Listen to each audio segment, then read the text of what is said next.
Welcome back to the Chasing a Greater Vision podcast. I'm your host, Rickey Jasper. This is a great one today. This is going to be a fun one to talk about. The title is Get What You Want, and it's Positive Focus Tips. I'm Rickey Jasper, and this is the Chasing a Greater Vision podcast. After getting laid off 2 times in 6 months, I realized I had to be chasing a greater vision in my life. I had to be walking into my calling. I spent time building up a successful fitness apparel business, and then now stepping back in front of camera to talk, to speak more, to hopefully inspire you to chase a greater vision in your life. And my goal with this podcast is for us to do it together. So let's make it happen. We aren't always going to get everything that we want because what we want sometimes is outside of our control. The reason why I said positive focus tips is because we're going to focus on the things that we want from a positive aspect, and we're going to really lock in and aim our focus in a direction so that we can actually go after the things that we want, so that we can actually get and attract the things that we want in life. And again, this is within your control. So our first segment is our head and heart tips. If you're new to this, head and heart tips means what hit me in the head made me think logically, what hit me in the heart made me feel a certain way. So this quote, we have an author today, and if you've watched this podcast, I don't always have an author, but it's Jordan Peterson, and he says, what you aim at determines what you see. Now, is he the original author? I don't know. I don't think so. It's in an audiobook that I was actually listening to, and I think that quote has probably been said years and years before, but what you aim at determines what you see. From a logic standpoint, that makes sense. If you think of an aim aspect. Right now, I'm looking into the camera. Logically, that is all that I'm seeing. Anything going on outside to my right or anything that's on my wall to the left, I'm not focused on. It's there, but I don't see it. From a feeling standpoint, it really makes me think about times in my life where my aim has just been off, where I've been seeing the wrong things, and because I've been seeing the wrong things, I've been attracting the wrong things. Because I was attracting the wrong things, I felt like I didn't have any sort of control, and I felt like a victim of circumstance. And in order for me to get back on track, or to get on the track that I wanted to be on, I had to redirect my aim. And the only way I could redirect my aim is I had to redirect my sight.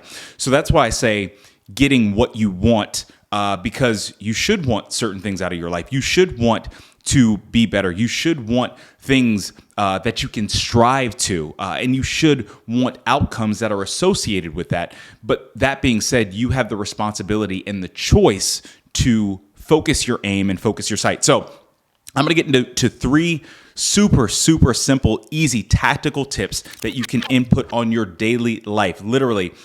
Also, when I go through these tips, I have note cards. I can pull them out of a desk right now. My daily intentions and daily tips for myself for the day. If these help you, write them down and have them on your desk, have them on your wall, put them on your mirror that you can look at throughout the day if this is something that you're struggling with, if you're struggling with getting the things that you want. Number 1, open your eyes. In order for you to see what you want, you have to open your eyes. Now, it seems very easy. It seems very rudimentary, but I am going to kind of walk you through a few areas where you might not have your eyes open on a day-to-day. I'll walk you through where I don't have my eyes open. So if you're like me, I wake up a few times at night, and I wake up and use the bathroom. I just go through with my eyes halfway open. Everything is routine. Everything is just kind of monotonous routine. It's built for efficiency, which is fine. Same thing in the morning when I get up, when I get ready to go to the gym. It's just routine. I can go through the first 10 minutes of my morning and then look back and I'm like, wait, how did I do? I put my contacts in.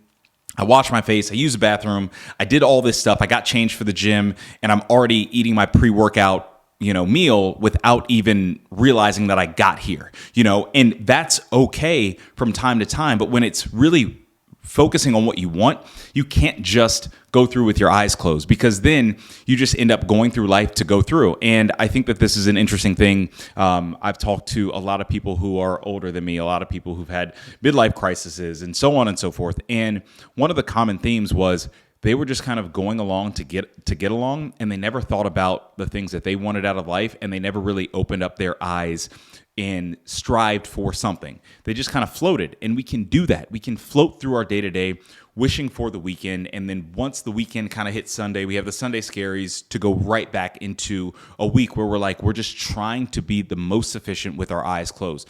In order to get what you want, you have to keep your eyes wide open. The other thing too is in areas, and I say get what you want, and that could be relationally, that could be having a better relationship, that could be getting into a healthy relationship, that can be focusing on being better at your job, that could be, getting a promotion, that could be stepping into an entrepreneurship venture. It could be really anything, but what you have to do is you really have to open your eyes and force yourself to see things that are not what you typically see automatically, or not what you typically don't see because you're just going through things automatically. So I'll break that down. So when Carly and I started dating, I couldn't see how special she was as a woman because I was so focused on all the external things that getting in a relationship I felt was depriving me of the opportunity to be with a bunch of different people, was depriving me of any sort of quote unquote freedom I didn't think I have, was depriving me of anything like that. So my focus was off. So since my focus was off, the relationship struggled because I would be in the relationship and I'd be like, I'm here, I'm faithful, I'm committed. But because my focus was elsewhere, I couldn't focus on the specialness and the growth that could happen where I was at. My eyes weren't open to it. When I started to open my eyes to all of the great qualities she brought to my life and how we were able to grow and how we were able to function together, I was like, oh, this is really good. And I was able to establish areas and things that I wanted within the relationship to be able to grow. And then now we're sitting back and it's like, we're engaged, bought a house together, all of these things that we just opened our eyes and started focusing our sights on. It's simply because I opened my eyes to it. The other thing too is, you all have probably heard this 7 degrees of separation. I think that's a really interesting concept. It's like you're 7 people away from anybody in the world at any point in time. And I think that's an interesting thing because we don't typically think about that in our own life and when we walk through certain things. If I'm 7 degrees away from anybody else, I just have to look up and say, okay, who's the first person I know that might know the next person? And then it starts to create this chain reaction. You realize, oh, you're 7 people away from an opportunity of meeting somebody. So in your life, I won't say 7 things, but you're just a few eyes opened away from getting the things you want. If you think about it like that, you'll realize that getting what you want starts with first looking and opening your eyes. Second thing is align your crosshairs. So now you have your eyes open, now you have to aim at something. I think that this is a really cool thing. I've noticed benefits of it in my life, and I'll use buying a house as one. When we sat down and we were like, okay, cool, we want to buy a house, we want to move to Texas, we want to do these things, we want to be near my family who's a few miles away. That was aligning our crosshairs. This is what we want to do. With that came a few different things that we had to do. We had to focus on savings. We had to make sure that the timing was right. We had to make sure that, how we were going to build this life was aligned. There was a lot of prep work that we had to do because when we first align our crosshairs, we realize all of the things that happen as a result of us aligning our crosshairs give us tasks to do to be able to step out through and get the things that we want. When you align your crosshairs to something, whether that be focusing on your job, your relationship, your entrepreneurship venture, any silo of your life, you will start to see the necessary tasks that you have to do in order to get there. I'm cutting this summer. I have high rocks with my brother in November. I want to perform that much better. So I have to say, okay, the crosshairs is we have a high rocks in November. My goal weight is this. So in order to do that, there's a certain training style, there's a certain amount of sleep I have to get, there's a certain nutrition style that I have to get as well. Aligning your crosshairs gives you an area to be disciplined throughout your life to walk through. And it's the best thing because I've felt in areas where I've been undisciplined, life hasn't been great. It hasn't been fun. I felt like I was just floating and going through the motions. And it goes back to my point one.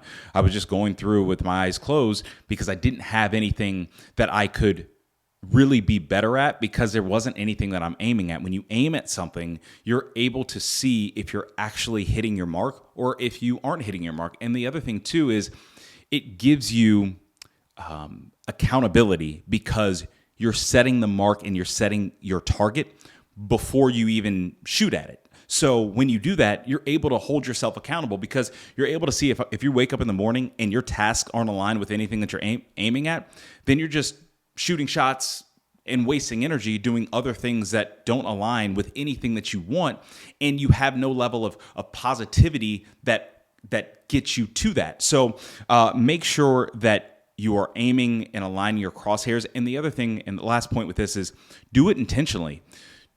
Any time that I was afraid to aim at something, it's because I was scared and I felt super insecure. I was insecure that I can't hit this target. I was insecure that I don't know how this is going to be received. I'll tell you something about that's going on right now. I have a website that launched a few months ago, and I was like, okay, I need to revamp it. I think the first website's fine, but I'm like, I want to get it better. And then now I'm going through this speaking course to help get leads and do all this stuff and whatever. And I've been putting it off. The reason being is because I'm like, well, when I get in front of people, I want to add value. And I just keep putting it off. Like, I just need to be more prepared. And because I'm focusing on, I just need to keep being more prepared, I end up distracting myself because the crosshairs are, no, I want to consistently speak and travel and speak to corporations, to underprivileged kids, to do these things. And I have everything that I need right in front of me, but I'm like, but there's this other thing on the side that I need to take care of to make sure that this is good and perfect. Sometimes you just have to align your crosshairs and shoot regardless of how you feel. And the reason you might not be doing it is because of insecurity that you might not be successful. We go through it every day. It's a very normal thing. But the way that you get over insecurity is by practicing and going through the discomfort, and that breeds confidence. So point number 3 is re-aim and realign. I think of any time you shoot at something, there's a kickback, right? So when there's a kickback, that means that your crosshairs are off again. And that can be when something positive happens or when something negative happens. When I was running 413 Apparel, we had a huge monumental launch day. And I realized that was boom. We had our crosshairs, we hit it, and we hit the mark. And then there was the kickback that next day. And the kickback for me was I just felt extremely depressed, and I realized, I have nothing to aim at. I only made that one thing the only target for the company and the brand. I didn't have a future planning. I didn't have things that I was looking for down the line. And we hit the mark. So it was like, once we hit the mark, I was like, dang, are we done yet? And I really had to go back and reconstruct and look at different targets in my life or in the company, in the business that we wanted to hit. Right now, what I focus on is, so I don't just get caught up once I hit a target for something, is metrics across the board. And I keep using relationships, one, because it's the most prevalent thing in my life right now with, my fiance, and then with my family, and then business. That's something too, working in tech and all of that. That's another major thing that I really focus on having goals with. And then the podcast, the goals aren't, hey, let's get this many likes, comments, whatever. It's no, let's show up every single day. Let's give the best that we can. Let's be vulnerable, authentic, and open about as much as we can and put the best quality product. And those are metrics. These things that once we hit that, boom, there's another metric in place that we can go after. So the purpose of you having different crosshairs aimed at different things in different silos of your life is so that once you hit that metric, you don't just go into this hole of, I've made it, and then you become lazy. You look at something else and say, I still need to improve here. Let me hit this. I still need to improve over here. Let me hit this. You focus on those things and you align your crosshairs. And when that kickback happens, you're like, it's no problem. I'm just going to re-aim over here because this is an area that I'm kind of deficient in, but I really want this thing. And now I just have to go after this. Now I just have to walk through those tasks. That is really how you're going to learn, how you're going to be more fulfilled, how you're able to positively and tactically and practically be able to get what you want. Now, I preface all of this with saying that getting what you want isn't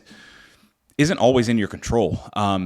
You're able to control your output. If you look at these points, open your eyes, that's within your control. Aim your crosshairs, that's within your control. Re-aim, that's within your control. Anything else outside of that doesn't allow you to hit your mark, if the wind is blowing, one day, if you get sick, if something happens, some things are just out of your control. So in this podcast, we're going to focus on controlling the controllables, and everything else we just adjust and let it be. That's what I want you to focus on in getting what you want. Just to recap, number one, open your eyes. You have to see what you want first. If you don't know what you want, you have no chance of getting it. Number two, aim your crosshairs. Have the confidence to be able to look it dead in the eye and say, this is what I'm going after. And I might feel insecure. I might not feel confident. I might not feel worthy of getting this, but I'm going to try anyway. And then take a shot. And once you take a shot at it and you have that kickback, re-aim. And you might have to re-aim at the same thing, because it doesn't guarantee that once you go after what you want, that you're going to get it the first time. You might have to say, I took this approach, it didn't work. I have to take this approach. I have to try this. I have to try that. And that's okay. But when you re-aim, you learn something in the process every single time. I've been trying to restart this podcast for like 5 years. And I just got to a point where like my final re-aim was, I need a professional in here producing this, because if it's up to me, it's not going to be the best quality. And I'm going to be very, indecisive of when I want to put it out, because I'm going to be like, oh, the quality's not there. I feel insecure. I don't know if I want to put this out. It's also going to be inconsistent because I have so many things throughout my day that I'm so busy. I'm like, I don't always have time to edit and do all this other type of stuff. So that's something of me re-aiming my crosshairs and being like, no, I need somebody to do this, because this is what's going to be successful for me this time. And I've learned, after trying so many different things, of taking the shot of what doesn't work. Last but not least, our word of the day is intentional. Be intentional when you go throughout your day. Be mindful and intentional. There's two categories. One is efficiency. You can just go through the motions and be efficient, and that's good. That helps us save energy, right? If you have your morning routine, the reason why you set up routines is to be efficient. That's great. But then the rest of it, the silos of your life that are important, if you're just going through the motions, that doesn't help things grow. Going through the motions constricts the life out of things, constricts the air out of things. Things die because of that. So you want to be intentional about areas that you want to grow in, and have the confidence and the mindfulness to step through them. This is a practice that we will consistently work on. We're never going to be perfect at it, because we can say this and this sound good with the words and everything, and then something that we want is going to be way up there, and we're going to be like, dang, that's a tough thing for us to do. But if you step through these 3 things, I promise you it'll help you out. I've seen it work wonders in so many areas of my life, areas that I felt vastly insecure that I could be successful in. And I was like, let me just break it down. Let me look at it, let me aim at it, and then let me make sure that I'm re-aiming as needed. So I hope this helps you. If it does, send this to a friend, like, comment, share this podcast, and I will see you next time. Thank you all so much for watching the Chasing a Greater Vision podcast. If you like this podcast, please like, comment, subscribe, hit the bell, send it to friends, use a carrier pigeon, do whatever you have to do. We hope that this inspires you to chase your greater vision in your life, and for us to continually and consistently do it together.